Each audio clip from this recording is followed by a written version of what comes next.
जी, इस लेक्चर में मैं बताने वाला हूँ आपने एक स्पेसिफिक जो है आइटम वो डिफरेंट डेट्स में ना परचेज़ किया है। फॉर एग्ज़ाम्पल आपने फीड जो है अपने फार्म पे डिफरेंट पीरियड्स में ना परचेज़ किया है। साल में वो आपने पहली दफ़ा जो परचेज़ किए थे उसके बाद 50 बैग्स आपने जनवरी में परचेज़ किए, फिर मार्च में, देन दिसंबर में, फिर अगले साल आपने फरवरी में और फिर मार्च में। या आप किसी इंस्टीट्यूट में हैं और वहाँ पे आपने जो फर्नीचर जो है परचेज़ किया, उसके अलावा आपने वहाँ पे विंडोज़, प्लेन्स और डोर्स जो हैं वो परचेज़ किए हैं, फिर आपने जो चरसा बाद रीवैम्पिंग की और फिर दोबारा से परचेज़ किए, तो आप अपना पूरे जो साल में या 2 साल में 3 साल में जितनी बार भी वो आइटम जो है हमें परचेज़ किए हैं, तो स्पेसिफिक आइटम जो है उसकी वैल्यू आप किस तरह से निकाल सकते हैं।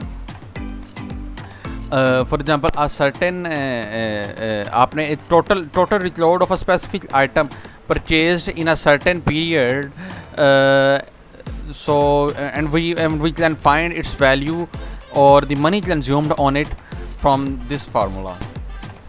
So इसके लिए हम ये देख लेते हैं जी। इसके लिए हम सबसे पहले ना डेटाबेस बना लेते हैं। तो सबसे पहले हम जो आइटम्स हैं वो अपने देख लेते हैं जी। हमारी आइटम्स जो हैं वो यहाँ पे कौन सी आइटम जो है वो हमने परचेज़ की है। फॉर एग्जांपल हमारी जो फीड थी वो यहाँ पे परचेज़ की, वैक्सीन जो थी वो हमने परचेज़ की, उसके बाद हमने मेडिसिन जो थी वो फार्म पे चलाई, फिर अमलेन जो है फीड जो हमने दोबारा फिर परचेज़ की।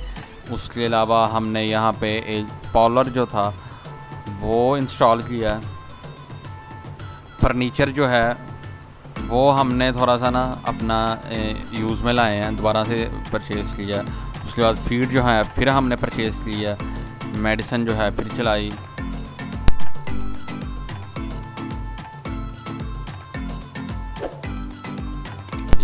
फर्नीचर जो है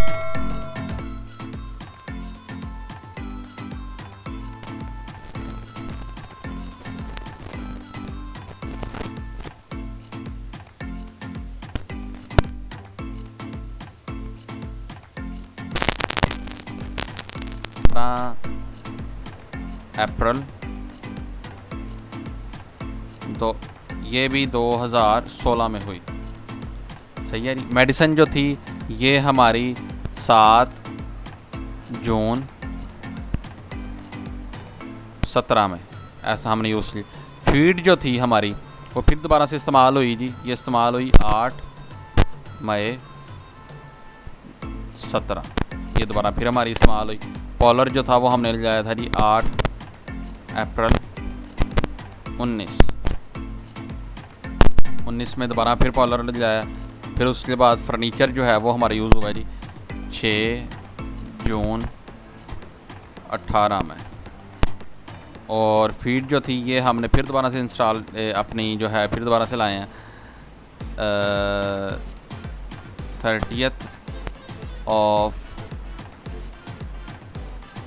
अगस्त 18। और मेडिसिन जो है फिर हमने जो है ये जून में कर लेते हैं जी 19। और पार्लर जो है ये भी इसी तरह 8 जुलाई 18। और ये जो है फर्नीचर ये हमने 7 मई 20, फिर दोबारा हमने फर्नीचर बनाया। अच्छा भी अब जो इन पे हमारी कंजप्शन कॉस्ट है वो कितनी है जी। हमारा जो इस पर मनी यूज़ हुआ है, फीड पे हमारा जो मनी यूज़ हुआ था पहली दफ़ा वो था जी फॉर एग्ज़ाम्पल 1200, और वैक्सीन पे हमारा 600, मेडिसिन पे हमारा 200, फीड पे फिर हमारा 1200 पहली दफ़ा यूज़ हुआ था, इस दफ़ा 1400 यूज़ हुआ है। पॉलर जो हमने नया इंस्टॉल किया उस पर 3400 रुपया हमारा आया जी। फर्नीचर जो है उस पर 2300, फीड फिर दोबारा से आई है जी 1400 रुपया इस दफ़ा हमारा यूज़ हुआ है इस पर। मेडिसिन जो है उस पर 300, पॉलर जो है वो हमारा इस दफ़ा 6500 में बना है जी। फर्नीचर जो है वो हमारा 6700 में बना। अच्छा जी अब इसे हम ज़रा मॉडिफाई कर लेते हैं, बॉर्डर्स बना लेते हैं जी इसके, ऑल बॉर्डर्स ठीक है जी। और ये जो है इस पर भी बॉर्डर्स बना लेते हैं, इसे हम ज़रा वाइड भी कर लेते हैं ताकि समझने में आसानी हो। और यहाँ पे हम इसे इस तरह से ऐसे कर दें। अच्छा जी, अब हम फॉर एग्जांपल निकालना चाहते हैं जी यहाँ पे कॉस्ट ऑफ फीड, सही है जी। और दूसरी हम निकालना चाहते हैं जी कॉस्ट ऑफ मेडिसिन। सो इसके लिए बहुत आसान फार्मूला है जो मैं बताने वाला हूँ। सिंपली आपने is equal to sumif जो है आपने यूज़ करना है। उसके बाद वो बता रहे भाई रेंज जो है ना वो अपनी सेलेक्ट करें। हमारी जो रेंज है वो ये है जी। देन वो बता रहा है जी क्राइटेरियन जो है ना, क्राइटेरिया वो सेलेक्ट करें। हम यहाँ पे चाहते हैं जी फीड की। सो हमने inverted comma, then feed, then inverted comma, then फिर कॉमा, और उसके बाद रेंज बताएं जी, सम रेंज, जिस रेंज में से आप चाहते हैं कि वैल्यू मनी जो जिसमें आपने वैल्यूज़ ना अपनी मनी जो है आपने वहाँ पे पुट किया। फॉर एग्जांपल हमारा जो मनी कंज्यूम हुआ है वो या ये है टोटल मनी, इसमें से हमने फीड का अपने इस क्राइटेरिया में से निकालना चाहते हैं। So just after selecting it just press enter. So इसने बता दिया अभी हमारे 4000 जो है ना वो टोटल जो है ना टोटल कॉस्ट जो है फीड पे वो 4000 है जी। आप इसमें से देख सकते हैं हमारी फीड ये यूज़ हुई है, ये यूज़ हुई है और ये यूज़ हुई है। हमारी जो फीड है उस पर जो हमारी आई है कॉस्ट जो टोटल बनी है वो हमारी 4000 है। सो आप इसे देख लें, हमारी उसने आसानी से बता दिया कि अगर हमारे पास लार्ज अमाउंट ऑफ डाटा है तो उसमें से भी आप इसी तरह निकाल सकते हैं। फॉर एग्जांपल आप मेडिसिन हम निकालना चाहते हैं इसी तरह से is equal to sumif, उसके बाद रेंज सेलेक्ट करें जी, ये रेंज है जी हमारी, सही है, कॉमा, उसके बाद क्राइटेरियन जो है हमारा मेडिसिन, सॉरी इसमें आप पहले inverted comma medicine, then inverted comma, फिर कॉमा।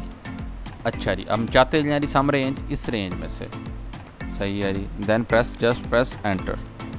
सो 500 रुपये जो है वो हमारे कंज्यूम हुए हैं जी मेडिसिन पे। ये हमारी मेडिसिन थी जी, इस पे हमारे 500 जो है वो कंज्यूम हुआ है, उसने बता दिया।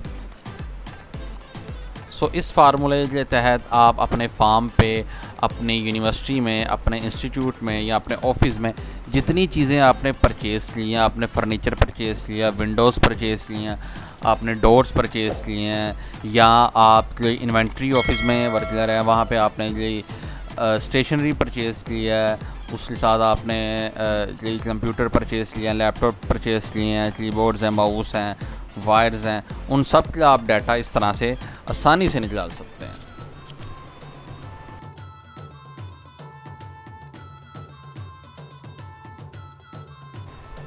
जी, तो नेक्स्ट मैं जो बताने वाला हूँ उसमें ये है कि ये हमारे पास फॉर एग्जांपल डाटा है जिसमें डिफरेंट नंबर ऑफ़ आइटम्स हमने परचेज़ की हुई हैं जी,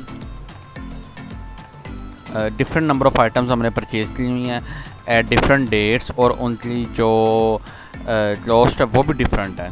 सो हम देखना चाहते हैं जी हमारी ऐसी आइटम्स जो हमें 200 से अबव कॉस्ट कर रही हैं, उनकी टोटल कॉस्ट कितनी है। फॉर एग्जांपल हम यहाँ पे लिखते हैं आइटम्स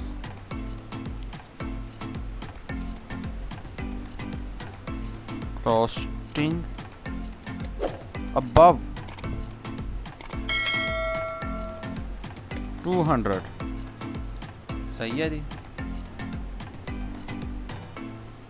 सॉरी यहाँ पे हम लिख देते हैं जी आइटम्स कॉस्टिंग अबव 200, जो 200 से हमें ज़्यादा हमें डेयरी फार्म पे है जहाँ पे हमने डिफरेंट नंबर ऑफ़ आइटम्स जो है परचेज़ किए हैं, और अब हम ये जानना चाहते हैं कि हमारी वो ऐसी आइटम्स जो है या हमारा जितना पैसे खर्च हुए हैं तो वो हमें वो टोटल अमाउंट ऑफ मनी जो है वो बता दे जो 200 से हमने ज़्यादा खर्च किया है।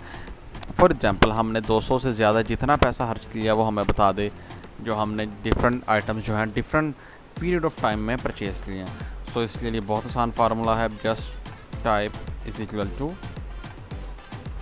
सम इफ़। उसी तरह से अब रेंज सेलेक्ट करें। रेंज जो है हम ये इसमें ये जो रेंज है ये हम जस्ट इसमें सेलेक्ट करेंगे। देन कॉमा, अब हम क्या चाहते हैं, हम चाहते हैं जी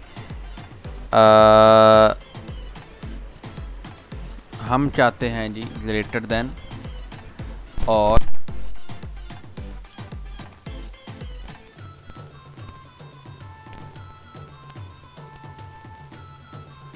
कॉमा जो है ये हम इससे पहले भी ले जाएंगे, ग्रेटर देन से पहले भी इन्वर्टेड कॉमा हम यहाँ पे ले जाएंगे। ये देख लें आप फार्मूला इस तरह से, ये जो फार्मूला है, सॉरी अब दोबारा से टाइप कर लेते हैं।